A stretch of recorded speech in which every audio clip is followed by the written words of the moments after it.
السلام علیکم everyone, welcome to happy official YouTube channel and my new video. امید کرتی ہوں سب بالکل خیریت سے ہوں گے، اپنی زندگی کو اچھے سے گزار رہے ہوں گے اور نمازوں کو اپنی زندگی میں شامل کر لیا ہوگا، نماز کو پابندی سے پڑھ رہے ہوں گے. اب جو لوگ نماز پڑھ رہے ہیں، ٹھیک ہے، یہ ویڈیو ان کے لیے، ان کو اس کی زیادہ اچھی سمجھ آئے گی. صحیح ہے. سب سے پہلے اس ویڈیو کو ہم ایک واقعے سے شروع کریں گے، کیونکہ جو ہمارا ٹاپک ہے وہ اس واقعے میں چھپا ہوا ہے. ٹھیک ہے. ایک جگہ وہاں پہ کیا ہو رہی ہے، نماز پڑھائی جا رہی ہے، یعنی کہ مسجد. اب وہاں پہ نماز پڑھائی جا رہی ہے، امام صاحب ہے جو وہ نماز پڑھا رہے ہیں. ٹھیک ہے. تو کیا ہوا کہ انہوں نے وہ پڑھا رہے کس کی نماز، عصر کی نماز پڑھا رہے. عصر میں آپ کو پتہ ہے 4 فرض. تو اسی طرح کیا ہوا، امام صاحب نے نماز شروع کرائی اور وہ انہوں نے 3 رکعت پڑھی اور انہوں نے کیا کر دیا، سلام پھیر دیا. جو آگے 2 والی رکھتے ہیں، صفے ہیں نا، جدھر لوگ کھڑے ہیں، وہ چپ ہے. جو تیسری صف ہے اس میں سے ایک آدمی کھڑا ہوا اور اس نے کہا کہ امام صاحب آپ نے کیا کیا ہے، آپ نے 4 پوری رکعتیں نہیں پڑھائی اور آپ نے صرف 3 پڑھائی ہیں. اب امام صاحب تو کہنے لگے کہ پہلی 2 جو صفحے ہیں وہ تو چپ ہے، ان میں سے کسی نے نہیں مجھے کہا کہ آپ نے غلط پڑھائی ہے یا آپ نے 3 رکعت پڑھائی ہیں، 4 نہیں پڑھائی.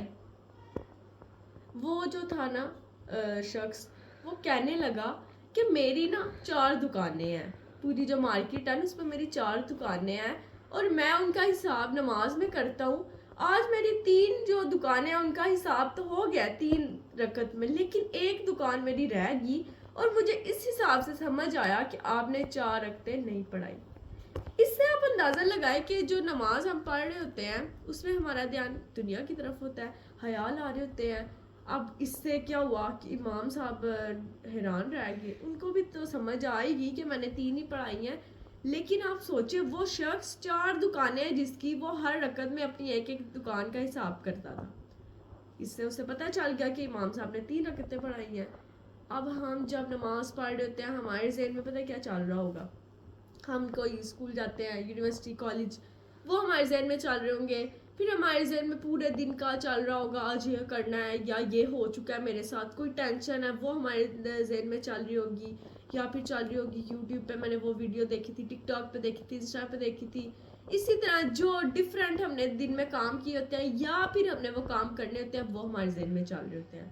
اب کیا ہوتا ہے کہ ہماری نماز ہے جو وہ ایسے ہی بس ہم جسے کہتے ہیں نماز کی عادت، اس کو ہم عادت سمجھ کے پڑھتے ہیں. یعنی کہ نماز کو عادت سمجھ کے نہیں پڑھنا چاہیے، نماز کو پڑھنا چاہیے جسے کہتے ہیں ایک ہم سکون حاصل کرنے کے لیے.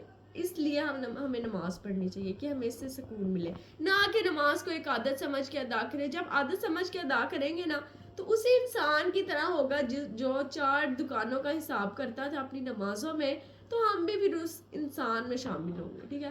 اب میں آپ کو بتاتی ہوں، اشفاق احمد جو ایک شاعر تھے، انہوں نے ایک بات کہی تھی. انہوں نے کہا کہ اگر تم چاہتے ہو کہ نماز سے تمہیں سکون ملے تو نماز کو سکون سے پڑھو. نماز سے سکون حاصل کرنا چاہتے ہو تو نماز کو سکون سے پڑھو، تو تمہیں ظاہر سی بات ہے آپ کو کیا مل جائے گا، اسے سکون مل جائے گا. آپ کو پتہ ہے قیامت کے دن کیا ہوگا؟ ایک شخص ہوگا، اللہ تعالیٰ اس کو اپنے پاس بلائیں گے. اس کی عمر ہوگی 70 سال.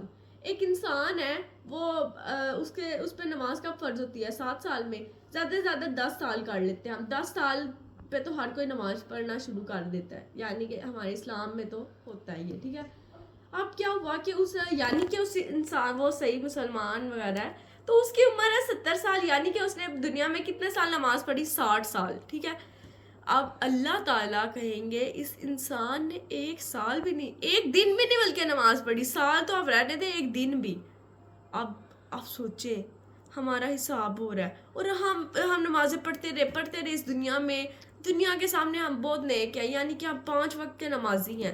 اللہ تعالیٰ کے سامنے جب ہمیں کہا جائے کہ تم نے ایک بھی نماز نہیں پڑھی، اللہ تعالیٰ ہمیں کہے، تو اس انسان کا کیا حال ہوگا؟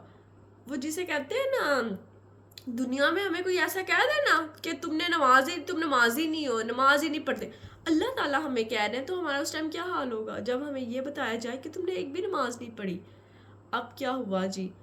اللہ تعالیٰ فرمائیں گے اس انسان نے اگر تو کیا کیا ہے، سجدہ صحیح کیا نا، تو اس نے رکوع نہیں صحیح کیا، رکوع میں ابھی وہ نیچے ہوا ہے، تو ابھی وہ اس پوزیشن پہ پہنچا ہی نہیں ہے کہ وہ سیدھا اللہ اکبر، اس نے سمی اللہ لمن حمیدہ کر بھی دیا، اب صحیح سے اس نے یہ پڑھا بھی نہیں، وہ سیدھا سجدے میں جا کے گر گیا، یعنی کہ اس نے نماز خشوع خضوع سے بالکل بھی نہیں پڑھی، جس کی وجہ سے اس کی کوئی نماز قبول نہیں ہوئی۔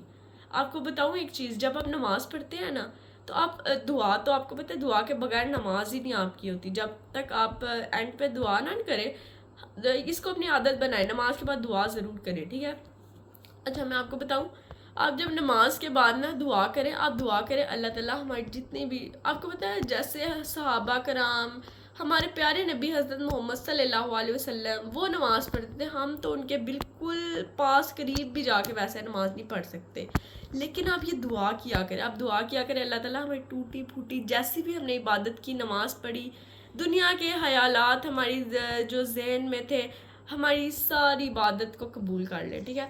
ہو سکے اللہ تعالیٰ آپ کی پھر اگر نہ آپ نے صحیح پڑھی ہو اللہ تعالیٰ قبول کر لے۔ جب آپ اللہ تعالیٰ کو اپنی باتیں بتاتے ہیں اللہ تعالیٰ سے، جسے کہتے ہیں نا آپ ایک ایک چیز شیئر کرتے تو اللہ تعالیٰ وہ ضرور سمجھ جاتے ہیں، اس دنیا تو سمجھتی نہیں ہے، اللہ تعالیٰ ضرور سمجھتے ہیں، تو کوشش کریں اپنی نمازوں میں سکون لائیں، خشوع خضوع سے پڑھیں، اور ان سے نہ ہی صرف آپ ٹائم پاس ہو آپ کا، بلکہ آپ ان سے کوئی فائدہ آخرت میں آپ کو حاصل ہو۔ تو اللہ تعالیٰ ہم سب کو توفیق دے کہ ہم اپنی نمازوں کو خشوع خضوع سے پڑھیں اور سکون کے ساتھ پڑھیں، تاکہ ان سے ہمیں بہت سا فائدہ حاصل ہو۔ انشاءاللہ نیکسٹ ویڈیو ملاقات ہوگی، تب تک کے لیے اللہ حافظ۔